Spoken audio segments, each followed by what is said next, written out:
Hi there, and welcome back to Moving to Hampton Roads. There's a lot happening in the market right now, and we're seeing some big shifts that are completely changing our strategy from both a buyer and a seller perspective. Stick around, and we're going to talk all about it. My name is David Tortellini, and every day I help people just like you buy and sell homes here in southeastern Virginia. If this is your first time to the channel, please subscribe and then call, text, or email if you're looking to make a move in or out of the area. My team and I would love to help you with all of your real estate needs. If you're a returning viewer, thanks so much for coming back. And if you're a Williamsburg buyer, stick around to the end because there's a special segment there just for you. The big news over the past year and a half has been interest rates. They've been on the rise for quite some time with the hopes of balancing supply and demand. Prior to the rise in interest rates, we were seeing massive appreciation in the housing market. Bidding wars of $10,000, $20,000, $50,000 over list price were perfectly normal. It seemed like just about everyone was buying a new home, but no one was selling. There was a massive imbalance in the market that drove prices way up. Then interest rates started to rise. Over time, they went from 3% to 4%, then to 5%, and then we saw 6% for the first time in 14 years. Rates eventually went to 7% and now seem to have topped out between 7% and 8%. Hopefully, this is the end of interest rate hikes, but it's certainly not a guarantee. Back when this all started, there was data that showed rates would have to get to 8% to balance the market. That's happened, and now we're finally seeing supply and demand come much closer to an equilibrium than we've seen since pre-COVID days. But we still have major supply issues here in Hampton Roads. In September, just over 1,000 homes hit the market, and we're sitting at just over 3,000 homes available on the market. We've been hovering around this number for quite some time now. Ideally, in a normal market, we'd like to see about 2 or 3 times as many homes for sale than this to meet demand. The problem is, there's no sign of that inventory coming to market anytime soon. The expectation is that we'll continue to see low listing numbers for the next few years. This is a problem nationwide, one driven, at least in part, by a lack of new construction being built.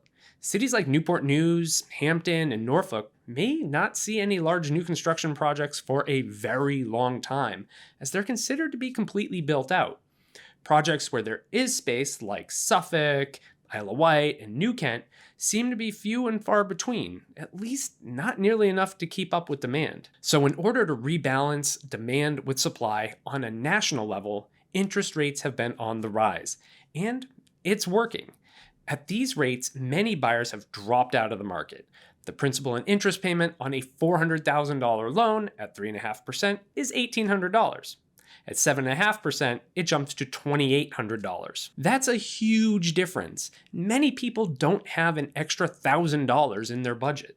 So what do they do if they want to buy a house and maintain their $1,800 budget? They have to look at far less expensive homes, which means in many cases, they won't find the type of home they're looking for, or they'll need to look in a less desirable area. So the rising interest rates coupled with the already high prices has caused people to decide to just hold off and wait for interest rates to come down.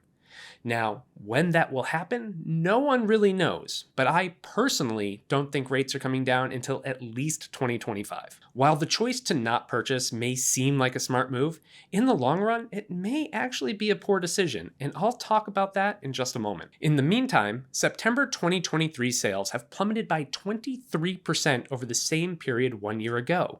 2,040 sales this year versus 2,636 sales in 2022. There are just way less transactions happening. This means longer days on market, and we're even seeing an increase in price reductions, 411 in the past 30 days, which is significantly more than a year ago.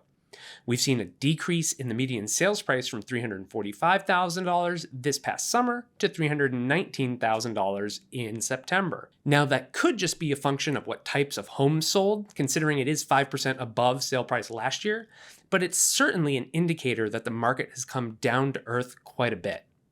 So here's what I'm telling my clients. 18 months ago, if we listed your house, the expectation would be that we'd be on the market for a few days at most, and we'd be sorting through anywhere from 5 to 15 offers, most of them well above list price, to pick our favorite one. And we'd be able to 100% dictate the terms of the sale, from information-only inspections to 60-day free rent backs. The power was entirely in the seller's hands, and we could basically list the house for whatever we wanted because someone was going to buy it no matter what. Now things are less crazy. We need to be smart with our pricing. Instead of expecting a whole bunch of offers to come through, we should expect 1 to 3 within our first week on market if we did our jobs correctly. Buyers will probably want to do a home inspection and may even request a few repairs. There's no guarantee of a rent back. So while I genuinely believe we'll still sell your house quickly and get a great full price offer for it, it's just not what it was. But if we miss our pricing and try to push it too much or get lazy with our condition, there's a good chance we'll sit on the market for a little while now. From a buyer perspective, that means competition isn't quite what it once was.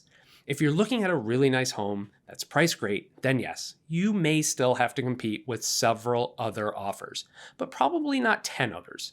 The best homes are still selling fast, so we need to get out there quickly for the good ones. But if you can get a solid offer in right away, there's a much better chance that the sellers accept it than wait a couple days for another half dozen to roll in. So we still need to know when to be aggressive. Certain markets are going to dictate how aggressive we need to be because there's a difference city by city.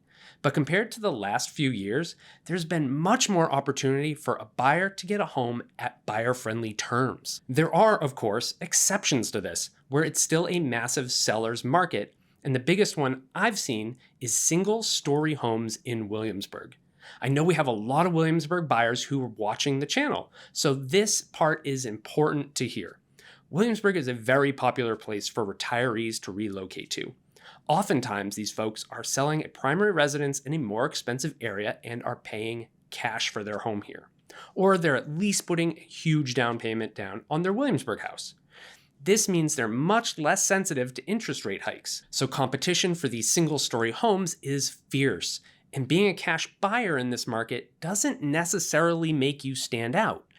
If this is your personal situation, expect to still have to pull out all the stops to win the deal. If you can do a 2-story home, you'll be in a much stronger position as a cash buyer in Williamsburg, since your competition will mostly be younger families with loans, and your cash offer will carry a lot more weight. Okay, so I want to get back to buyers who are not purchasing right now.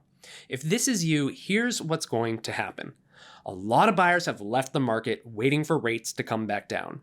When they eventually do, the market is going to be flooded with buyers again, but inventory won't have gone back up. We're going to be stuck in a low inventory environment for quite some time. When all the buyers suddenly get back in the market, they're going to drive prices up again at a rapid rate. So while you may get the home at a lower interest rate, you're going to pay a lot more for it.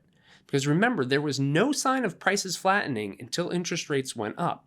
In the meantime, if you're renting, you're just throwing money away that could at least be going to building equity in a home you own, and you could be taking advantage of other benefits of home ownership like tax deductions.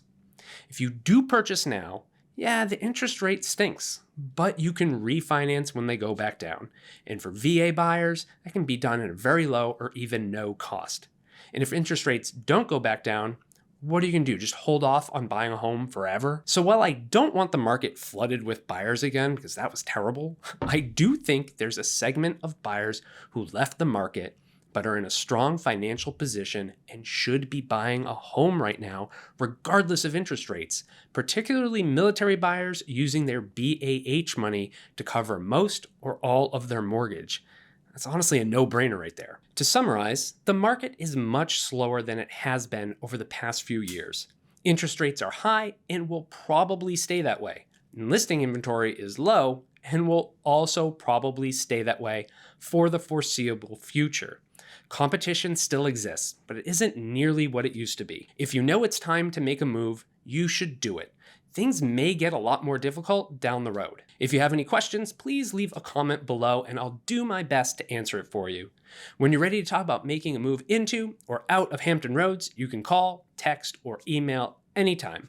My team and I would love to help you with your move. In the meantime, don't forget to like this video and share it, and then subscribe to this channel. My name is David Tortellini. I'm with eXp Realty. Thanks so much for watching.